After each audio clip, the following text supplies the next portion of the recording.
کہ یہ پیاس کمی کی نہیں بلکہ زیادتی کے باعث. اب آپ بیٹھ کر تو میں نے یہ اس پر لکھا تھا, بعد میں نے ایک مضمون بھی لکھا کہ بھئی یہ بدن دریدہ پر آپ لوگوں نے جو اتنا شور کیا تو یہ کیا وجہ ہے. اور عورتیں تو دوسری طرح سے بھی لکھتی رہی ہیں. اس میں نے یہ لکھا کہ اپنے بارے میں اس کے علاوہ اور بھی بہت کچھ لکھی گئی چیزیں کہ بھئی آپ تو یعنی کہ اس طرح کی باتیں جو میں پڑھتی ہوں تو کبھی تو آنسو بہاتی ہوں, بالکل یقیناً, کیوں نہیں. اپنے بارے میں بہت بری بری باتیں پڑھ کر آدمی آنسو بہاتا ہے, لیکن کبھی کبھی میں بہت ہنستی بھی ہوں. اور وہ اس قسم کی جو کلابازیاں ہیں کہ وہ کہہ رہے ہیں کہ جنسی پیاس, پھر انہوں نے کہا کہ جنسی پیاس تو کیسے ہوگی, یعنی کہ یہ تو اس کا مطلب ہے ان کی زندگی تو بڑی کوئی ڈومڈ ٹو چیسٹی ہے ہوگی. پھر تو لکھا کہ بھئی یہ تو کمی کی نہیں بلکہ زیادتی کی وجہ سے, اس طرح کی باتیں لکھی. اسی طرح سے اور بھی چیزیں ہیں جو کہ زندگی میں سامنے آتی رہیں. پیاری کیا کہوں, آپ لوگ اب تو میری اولاد کے برابر ہیں, بلکہ میری نواسی بھی اب بڑی ہو گئی ہے, ہارورڈ میں پڑھ رہی ہے, تو بیٹی اور بیٹوں بھی کہا جا سکتا ہے. دیکھیے میرا خیال ہے ایک سوسائٹی اپنے آپ کو چینج کرنے کے لیے خود ہی کسی کو تشکیل دیتی ہے. جو کچھ بھی میں ہوں, جو کچھ بھی میں نے لکھا, وہ اسی سوسائٹی کا شیپ کیا ہوا تھا اور اسی کا بنایا ہوا تھا. اور اس طرح کے ہی لوگ ہوتے ہیں جو کہ تبدیلی لانے کے ایک ایجنٹ بنتے ہیں. مجھے ایجنٹی کا اتنا زیادہ کہا گیا ہے, پہلے کہتے تھے KGB کا, پھر کہا کہ نہیں بھائی اب تو را کا ہوگا, اور اب ہندوستان میں کہا گیا کہ یہ ISI کی ایجنٹ.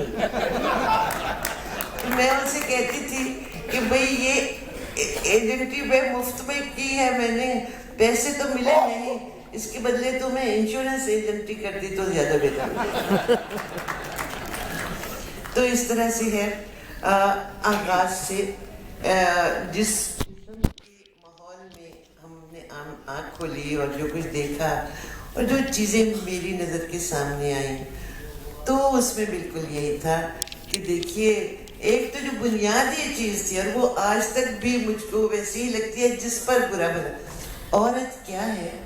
دیکھیے ایسا کہ عورت کوئی عجیب سی چیز ہے اور کوئی کمتر میرے دماغ سے کبھی گزر نہیں سکا. دنیا میں زمین پر انسان کے دو روپ ہیں, ایک مرد اور ایک عورت. یہی میں نے سوچا اور یہی محسوس کیا ہمیشہ. تو یہ بات کہ میں نے کیا لکھا اور کیسے نہ لکھا, یہ تو ایک عجیب سی چیز تھی, اور کیوں نہ لکھتی. جو کچھ اردو کا خزانہ تھا وہ کوئی اتنا کچھ نہیں تھا. جو میرا ورثہ تھا, اردو کا ادب جو میرا ورثہ تھا, اس میں بہت خوبصورت اور اچھی چیز, یعنی ایسی چیزیں تھیں جس میں کوئی کسی بھی موضوع پہ کوئی پابندی نہیں تھی, تو ہم نے بھی نہیں سمجھی. اور یہ بالکل خیال نہیں آیا کہ عورت ہونے کی وجہ سے مجھے کچھ اور کہنا, اس طرح کہنا نہیں چاہیے. سیکس کا جس طرح تعلق سماج سے ہے, سیکشولیٹی کا, سیکس کو جس طرح ہزاروں برس سے استعمال کیا گیا ہے دنیا بھر میں, صرف یہاں نہیں مگر دنیا بھر میں, یعنی کہ سماجی رتبہ بڑھانے کے لیے سیکشولیٹی کو, سیکس کو, اس میں کوئی چیز ایسی ہے جو انسانی فطرت کے خلاف ہے. ایسا ہی میں نے سمجھا. بدن دریدہ اور وہ کیا تھی, بدن دریدہ کے بارے میں لوگوں نے کہا فریجڈ ہے. جب اس میں انہوں نے یہ نظمیں پڑھی کہ میری رگ رگ میں وہ سیال رواں ہے اب بھی, جس سے بچ جانے پہ اصرار کیا تھا دل نے, تو میرے اطراف پتنگوں کی طرح اڑتے ہیں میرے بوسے, وہ میرے جھوٹ سے بوجھل بوسے. تو وہ سب جو انہوں نے لوگوں نے کہا یہ تو فریجڈیٹی ہے اور یہ تو سپردگی نہیں وغیرہ. حقیقت یہ ہے کہ یہ جو ہمارے پاس جو ارینجڈ شادیاں ہوتی ہیں, جس میں ایک لڑکی کو ایک لڑکے کے ساتھ کی شادی ہوتی ہے,